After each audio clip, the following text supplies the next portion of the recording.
Why do we keep losing wars to insurgents? Vietnam, Afghanistan, Iraq, the French recently lost in Mali, I guess you could say that. Why? What's the problem? Honestly, there are a lot of reasons why we lose these wars, but one of them, an important one of them, is that there's a fatal flaw at the heart of our entire counterinsurgency doctrine that makes it nearly impossible for us to succeed. I'm going to talk about that flaw in this video. My name is Michael Shurkin, and welcome to my YouTube channel, Pax Americana, a conversation about world affairs, global conflict, military strategy, and, well, anything else that happens to be on my mind. Counterinsurgency doctrine, or something that people commonly refer to as COIN or COIN doctrine, became a hot topic in the 2000s when the United States found itself dealing with an insurgency in Iraq and Afghanistan.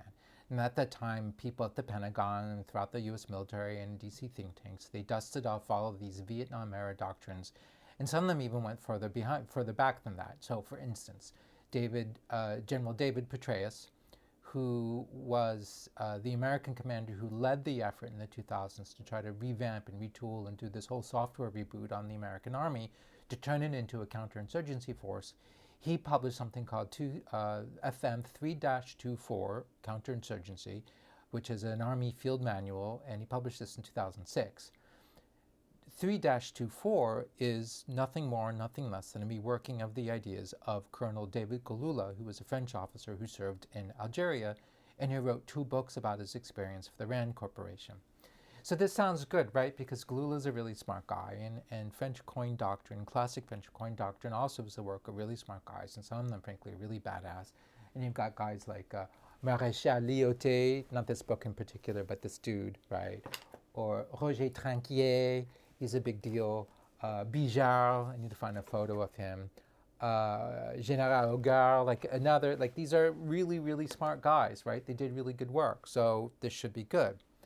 But you see, there's a problem with it. The problem is that, and this is a problem that I think neither Petraeus nor any of the other American theorists or practitioners of coin strategy really grasped, which is that to the extent that classic French coin doctrine ever made any sense, it made sense in a context of colonialism.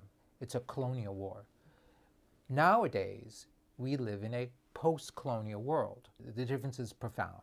For example, in a colonial context, the whole point of fighting insurgents is because you want to perpetuate your control and your sovereignty. You're saying, this is my land and we're going to stay here forever. This means, among other things, that you have a very clear message to the population. We can protect you. You can trust us. We're not going anywhere. Do the math, right? So the idea is you should think, like, which side am I going to find safety on, or what's the best bet, or who's going to support me? If you're if you're a post-colonial counterinsurgent in post-colonial coin, your message to the population is as follows. You can trust us, we can protect you, and by the way, we're going to leave as soon as we possibly can. What's worse is sometimes you even say when we're going to leave. We're going to leave by the end of this election cycle, right, or something like that. And you can be sure that the people who live there, they're going to do the math. This changes everything. Another important part is that classic French coin preaches this whole of government approach. The idea is that every aspect of government should be on the same page and should be coordinated and should be working together in order to advance a single, cohesive counterinsurgency strategy. In a colonial setting, this is relatively easy to do because every aspect of the government is yours, right? If you're the colonial power, that means that everything from the primary school teachers to the health system to the civilian administrators and the tax people and the cadastre people and the people who, who register births and the justice system, the judges, to the combat soldiers, right, the paratroopers and that kind of thing, it's all you, right? You are the police, you are the civil administration, you are the hospital. So everybody can be organized, and ideally everybody should be working off of the same sheet music. That's the theory, at least, and that's what the French try to do in Indochina and Algeria. In a post-colonial setting, you can't really do this because you're not actually in control over most of these aspects of government. So please take a look at the slide that I have here. I've divided between, on the left side, colonial coin, and on the right side, post-colonial coin. In the center column is a column that's supposed to represent the spectrum of whole of government activities that, according to classic French coin, you're supposed to be engaged in order to prevail. I don't mean a hierarchy to suggest a hierarchy in terms of top versus bottom. I'm just trying to show that there's a spectrum here. In a colonial coin setting, you've got this chunk of activities that are going to be taken on by the colonial government. A lot of this is hearts and minds stuff. Governance, you're governing. And then you've got this range of tasks that are undertaken by the colonial military plus the police. So it's both hearts and minds and combat. But all of this is you, the colonial power. In post-colonial coin, a large chunk of the spectrum is taken over by, ostensibly by the host nation, right, with help from international agencies, hearts and minds. This is all hearts and minds stuff. And then you've got this task, this section that might be taken over by international organizations like the UN or NATO in Afghanistan, or UN, I'm thinking of MINUSMA, or the European Training Mission in Mali, that sort of thing. And then only at the bottom do we have a relatively small bit of the spectrum that's actually to be undertaken by the intervening force, the military.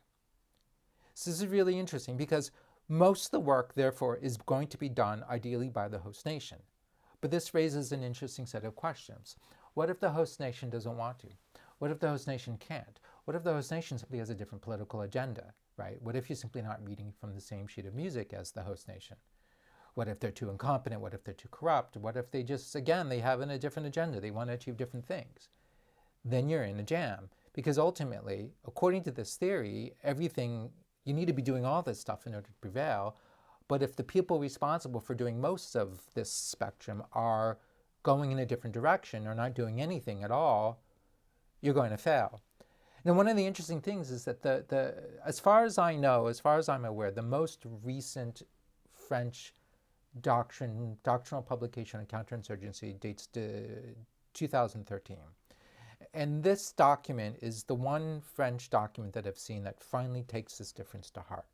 And it says some really interesting things, this 2013 document. It says, first of all, that Algeria-style counterinsurgency, the term they use is pacification, it doesn't work anymore. You can't do it for a lot of reasons, right? Among them the fact that this requires gigantic armies. It's very manpower intensive, and that's not an option. You can't do that anymore. But most importantly, this is a post-colonial world, right? You cannot do all of these things that have to be done, because that would be tantamount to recolonization, or colonization if you hadn't been colonized in the first place. You have to take over. But that's not an option in this post-colonial world, which means at the end of the day, the only thing that the intervening power can do is try to buy the host nation some space and time in which it can do all those things that it needs to do, in your eyes, in order to prevail against the insurgency. You can open the door, but they have to go through it themselves, right? You could lead the horse to water, but it's up to them to drink it.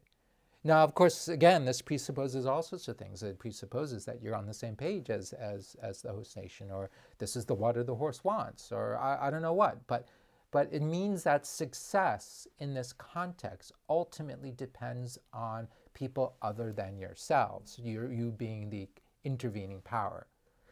The 2013 French Doctrine also says something I think really, really profound, that it is up to the host nation to reforge the social contract. The idea being that if the social contract weren't broken, there wouldn't be an insurgency. The fact that there's an insurgency means the social contract has to be reforged, remade. But it's up to the host nation to do that. You can't do it for them. To make matters worse, at the heart of even the American core doctrine, the 3-24, is this idea that in order to prevail, you have to build the legitimacy of the state. But yet actually, everything you do as an intervening force to build the legitimacy of the state has the opposite effect of undermining the legitimacy of the state. So it's not going to help. Ultimately, what this boils down to is this idea that coin doctrine is born of a colonial context, and it just doesn't work in a post-colonial context. And it's not clear to me then what you can possibly do. And at the very least, what you can do is simply lower your expectations about what you can achieve. And I think that the 2013 French Doctrine actually does that. But the problem is that doesn't necessarily haven't necessarily adjusted to that. So you can go ahead and intervene in a country, but you have to be really realistic of what you're going to achieve. Not only that, but ultimately one has a choice, particularly if you see that the host country isn't doing the things that you think it needs to be doing.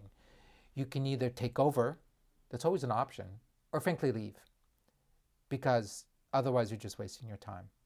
So from that point of view, I think the French were right to leave Mali because they weren't getting anywhere and they didn't have the stomach for taking over, right? That would have worked or might have worked, but they didn't, and for very good reason. I'm going to stop the video here. Thank you very much. Please like and subscribe. Also, please consider subscribing to my Substack, Pax Americana, link in the description. I've also put links in the description to Gulula's work. I quibble with it, but it's actually super interesting and very informative. And it's had a profound influence, certainly on American thinking, less so the French, plus some other good stuff from French courtiers. Thank you very much, and I look forward to seeing you in my next video. Bye-bye.